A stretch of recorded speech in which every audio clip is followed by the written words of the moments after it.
하나님의 말씀은 이사야 9장 5절에서 6절의 말씀입니다. 어지러이 싸우는 군인의 갑옷과 피 묻은 복장이 불의 섭같이 살라지리니 이는 한 아기가 우리에게 낳고 한 아들을 우리에게 주신 바 되었는데 그 어깨에는 정사를 메었고 그 이름은 기묘자라 모사라 전능하신 하나님이라 영존하시는 아버지라 평강의 왕이라 할 것임이라. 아멘. 할렐루야. 서로에게 평강의 복을 기원하는 마음으로 샬롬 인사 나누시기 바랍니다. 샬롬. 샬롬. 토요일 새벽 기도에 잘 나오셨습니다. 오늘 우리 교회 사랑부가 수양회를 떠납니다. 오늘과 내일 1박 2일간 진행될 사랑부 수양회를 위해서 우리 사랑부 자녀들, 사랑부 식구들이 오가는 길 안전을 위해서 기도해 주시고 수양회 동안에 풍성한 은혜를 받아서 그들이 심신 그리고 생활이 새로워질 수 있도록 기도해 주시기를 바랍니다.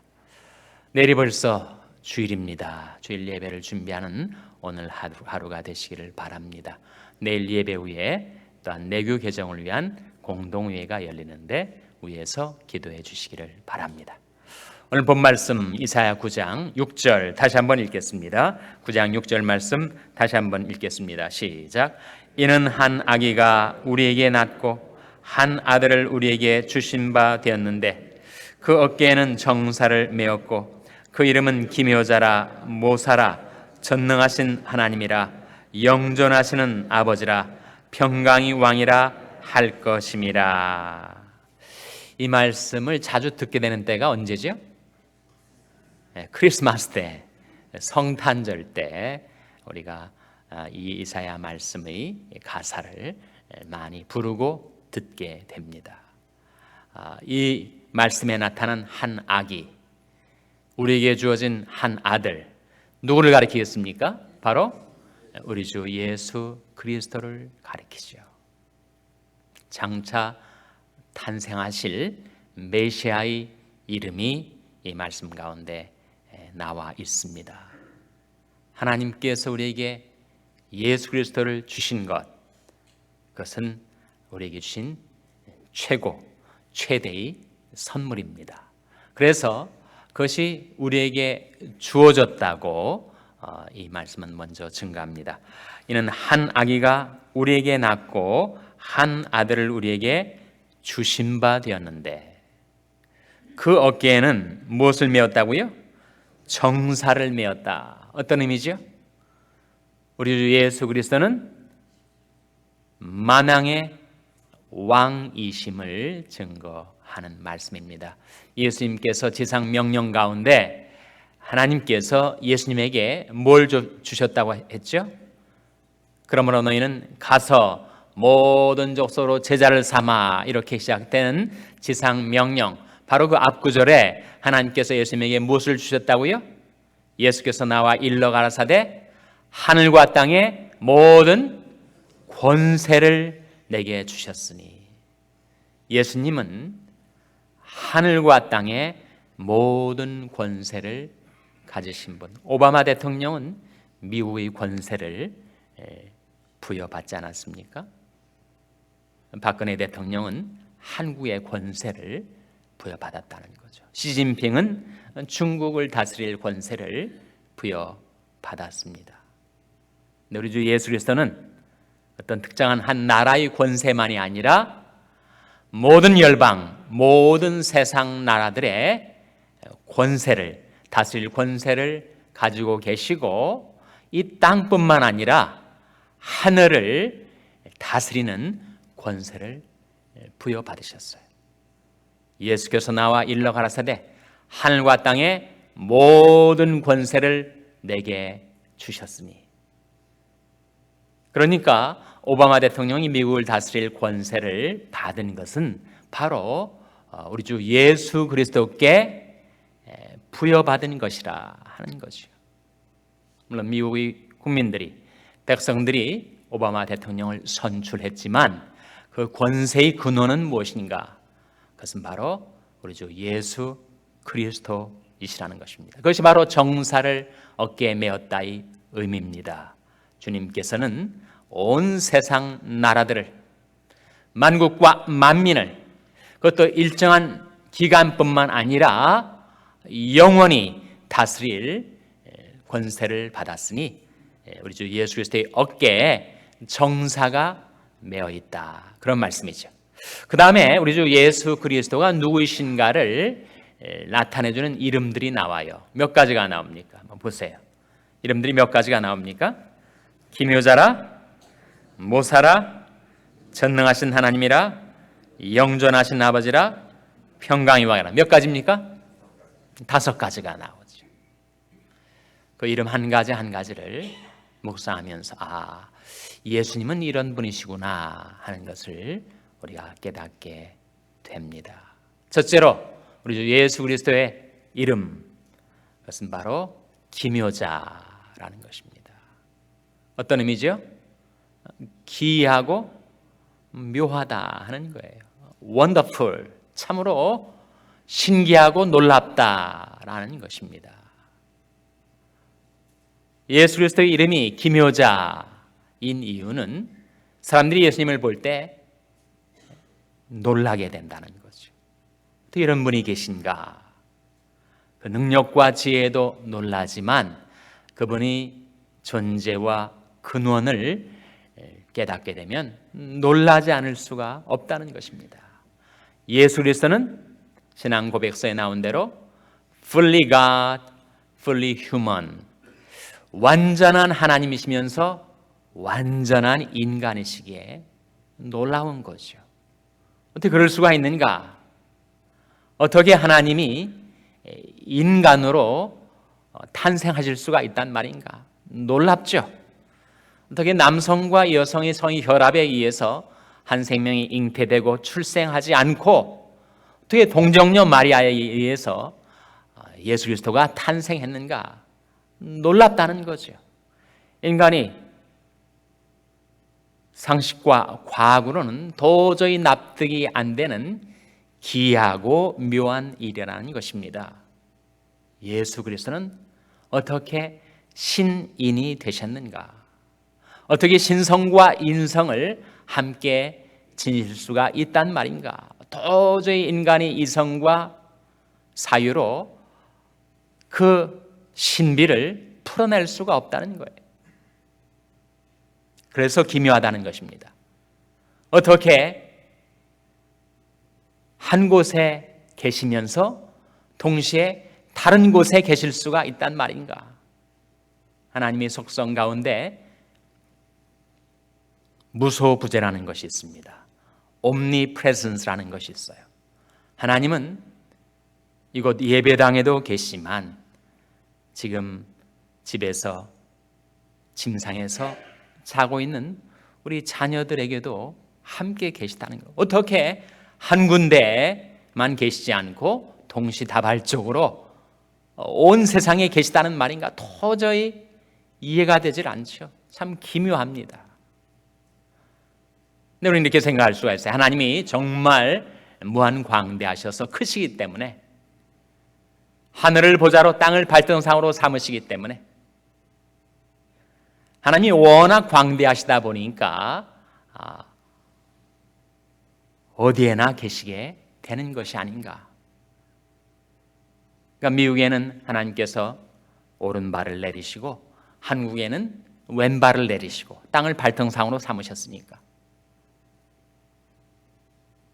그러나 하나님의 무소부재에는 그 무한 광대하심보다 더 큰 의미가 있습니다.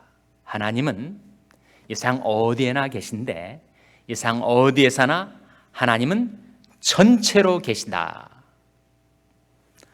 우비크토투스라는 신학적인 명제가 있는데, 하나님은 어디에나 하나님 존재 전체로 우리와 함께 하시다는 거예요. 온 세상에 수십억의 인구들이 살아가니 그 각 사람이 생애 가운데 오실 때 하나님께서 어느 사람에게는 오른팔을, 어느 사람에게는 왼팔을 내미시고 어느 사람에게는 하나님의 팔 중에서 한 손을, 또 손 중에서 손가락을 이렇게 부분적으로 나타내 주시는 분이 아니시라 하나님은 그 어디에나 하나님 전체로 임재해 계시는 분이시다. 다윗이 그것을 깨닫고 내가 여호와를 항상 내 앞에 모시며 그가 내 우편에 계심으로 내가 요동치 아니하리로다. 그래서 하나님은 인간이 되셔서 완전한 하나님, 완전한 인간으로 우리에게 오셨는데 그 예수님을 보는 자마다 그 놀랍고 기이한 우리 주님을 볼 때마다 사람들이 원더풀, 참으로 놀랍도다, 기이하고 신비하다라고 그 주님을 대하게 되었다는 것입니다. 첫 번째 우리 주님의 이름 바로 기묘자입니다. 두 번째가 뭐죠? 모사입니다. 모사는 어감이 별로 그렇게 좋은 뜻이 아니죠. 꾀꾼이니까. 그러나 모사의 의미는 카운슬러입니다. 좀 더 격에 맞는 번역을 하자면 경륜가라는 뜻이죠. 우리 주님에게는 하나님의 지혜, 하나님의 경륜이 계셔서 그것으로 우리를 주관하시고 인도하신다는 거예요. 전도서 7장에 보면 이런 말씀이 나옵니다. 하나님이 사람을 정직하게 지으셨으나 사람은 많은 꾀를 낸 것이니라. 하나님이 우리를 정직하게 지으셨는데 우리가 그 하나님을 의뢰하지 않고 인간의 꾀를 쓰다가 망하게 되는 인생들이 얼마나 많은지. 세상의 모든 꾀를 다 모아놓는다 할지라도 그것으로 우리는 흥할 수 없습니다.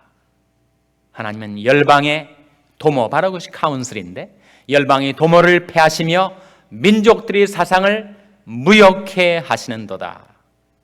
그러나 여호와의 도모, 여호와의 카운슬은, 여호와의 경륜은 영원히 서고 그 심사, 하나님의 생각과 사상은 대대에 이르리로다. 바로 우리 주님은 그런 하나님의 경륜, 하나님의 지혜를 가지고 계신 분이십니다. 어떻게 우리가 그 주님의 지혜를 따라 살 수가 있다고요? 잠언 3장 5절 6절 말씀에 너는 마음을 다하여 여호와를 의뢰하고 내 명철을 의지하지 말라. 너는 범사의 그를 인정하라. 그리하면 내 길을 지도하시리라. 그것이 바로 우리 주님의 경륜이라는 것입니다. 우리 주님은 누구이신가? 경륜가이시다.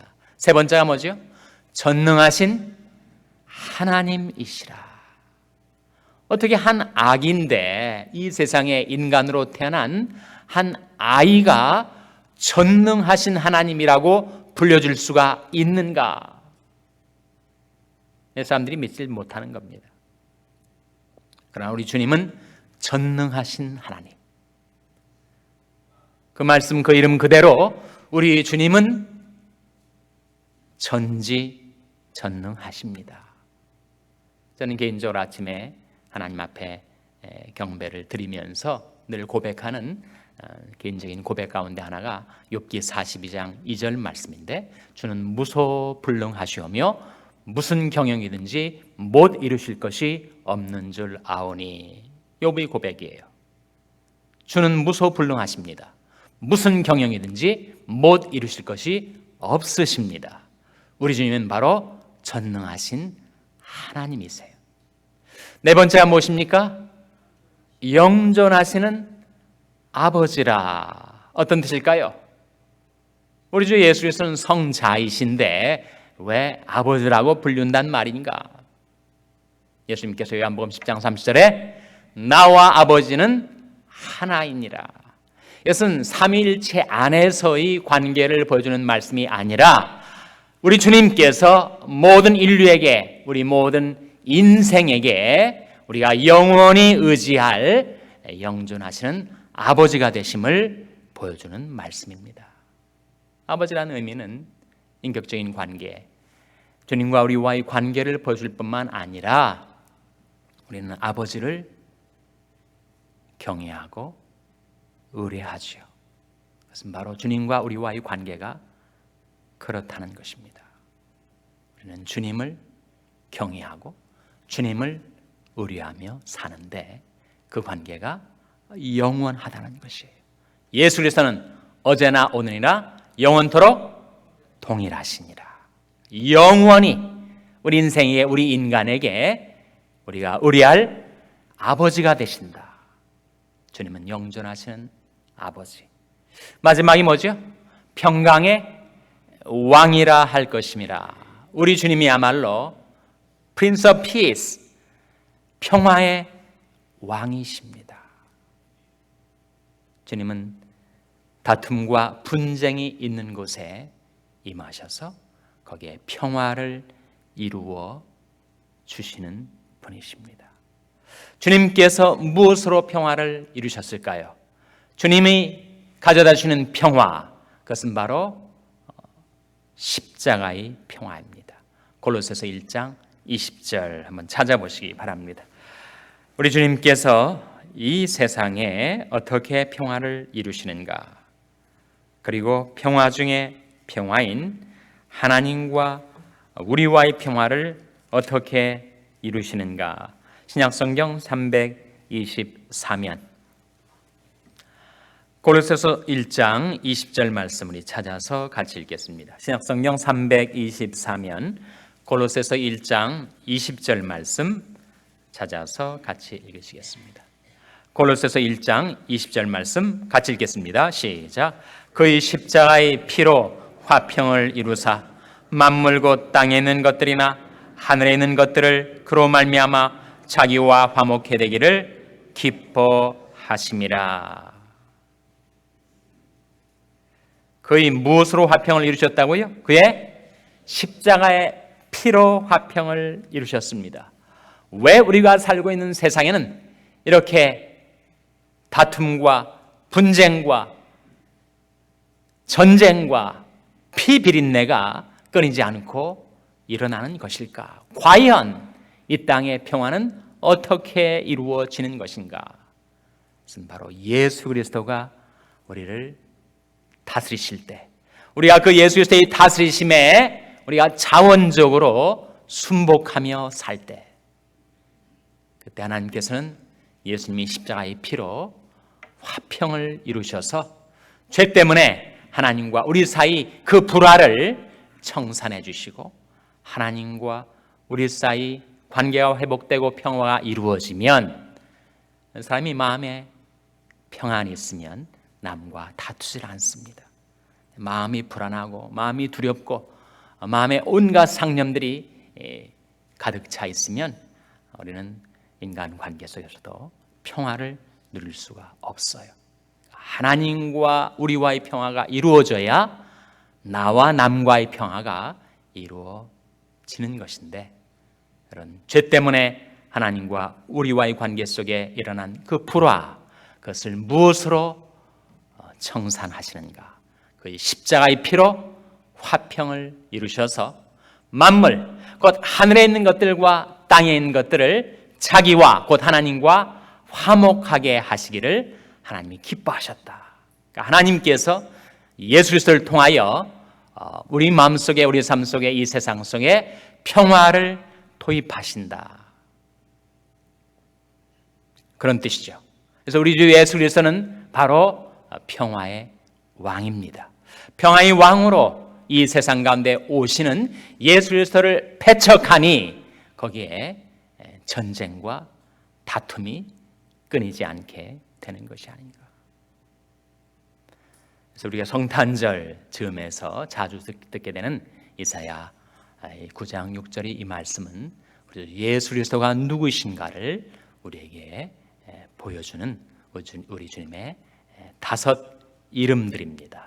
다시 한번 그 이름, 첫째로 뭐라고요? 기묘자라, 둘째로 모사라, 셋째로 전능하신 하나님이라, 넷째로 영존하시는 아버지라, 다섯째로 평강의 왕이라 할 것입니다. 예수 그리스도를 나의 주, 나의 왕, 나의 하나님으로 모셔드려서 주님께서 주시는 평강과 소망 속에 살아가시는 저와 여러분 될 수 있기를 주님의 이름으로 축원합니다. 기도하시겠습니다. 오늘 말씀 기억하며 하나님, 저희들이 주님을 영접하고 주님을 의지해서 살게 해 주시옵소서. 기도하시기 바랍니다. 우리 자녀들을 위해서 기도할 때 주 예수님, 저희 자녀들의 마음, 저희 자녀들의 삶 가운데 오셔서 저희 자녀들을 주관해 주시고 인도해 주시옵소서. 기도하시기 바랍니다. 병상에 연약한 지체들을 위해서 기도해 주시기를 바랍니다. 주님, 그 긍휼과 권능의 손으로 붙들어 주시고 일으켜 주시고 그 건강을 회복시켜 주시옵소서. 우리 연약한 지체들을 위해서 기도해 주시기 바랍니다. 우리 샬롬 교회를 위해서 기도할 때 주님, 저희 교회가 참으로 주님의 이름을 깨닫고 주님의 이름을 의지하는 교회, 평강의 왕이신 샬롬의 왕이신 주님을 모셔드리고 주님을 섬기는 교회가 되게 해달라고 기도해 주시기 바랍니다. 여러분의 생업을 위해서 기도하시고 학대받는 여성들을 위한 푸른 초장의 집을 위해서 기도해 주시기 바랍니다. 팔레스타인 땅에 평화를 달라고 기도해 주시기 바랍니다. 하나님 앞에 나온 저들을 성령으로 충만케 하셔서 사명 감당케 하여 주시옵소서. 이런 제목들로 우리 합심해서 기도하겠습니다.